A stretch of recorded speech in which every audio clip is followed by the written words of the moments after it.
சத்தியம் செய்து இப்போதும் சொல்லுகிறேன். அனைத்திந்திய அண்ணா திராவிட முன்னேற்ற கழகத்தினுடைய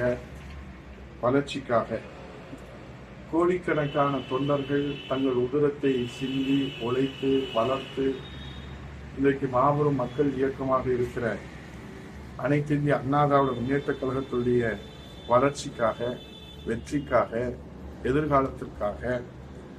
கழக பொதுச் செயலாளர், வருங்கால முதலமைச்சர், புரட்சி தமிழர் ஐயா எடப்பாடியார் அவர்கள் ஆணையிட்டால், புரட்சி தமிழர் எம்ஜிஆர், புரட்சி தமிழர் ஐயா எடப்பாடியார் அவர்கள் ஆணையிட்டால், மீண்டும் சொல்லுகிறேன், பாரத ரத்னா புரட்சி தலைவர் எம்ஜிஆர், தமிழக உலசாமி இளையதெய்வம் அம்மா அவர்கள் மறு வடிவமாக இருக்கிற ஐயா எடப்பாடியார் அவர்கள் ஆணையிட்டால், இந்த நிமிடமே தமிழ்நாடு சட்டமன்ற எதிர்க்கட்சி துணைத் தலைவர் என்கிற பொறுப்பினையும், கழக புரட்சி தலைவர் அம்மா பேரவை என்று அம்மா எனக்கு வழங்கிய அந்த பொறுப்பினையும், மாவட்ட கழக செயலாளர் என்கிற பொறுப்பினையும், ஏன் சட்டமன்ற உறுப்பினர் என்கிற பொறுப்பினையும் கூட கழகத்தினுடைய வளர்ச்சிக்காக,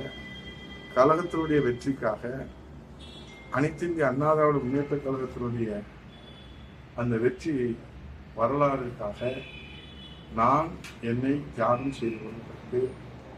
ஒரு நாளும் தயங்கியதில்லை. இந்த நிமிடமே அனைத்து பொறுப்புகளிலிருந்தும் என்னை விடுவித்துக் கொள்வதற்கும் நான் தயங்குவதல்ல. ஏன் இதை சொல்லுகிறேன் என்று சொன்னால், நான் பதவியிற்காகவோ அதிகாரத்திற்காகவோ ஒரு நாளும் ஒரு பொழுதும் ஆசைப்பட்டவன் அல்ல. நான் வகிக்கின்ற இந்த பொறுப்புகள் எல்லாம் விசுவாசத்தோடு நான் பணியாற்றமைக்காக தலைமை என்னை தேடி கொடுத்த பதவிகள் தானே தவிர, அங்கீகாரமே தான் தவிர, நான் தேடி போய் பெற்ற பதவிகள் அல்ல என்பதை இந்த தமிழ்நாட்டு மக்களுக்கும் கழக தொண்டர்களுக்கும் நான் விளக்கம் சொல்ல கடமைப்பட்டிருக்கிறேன்.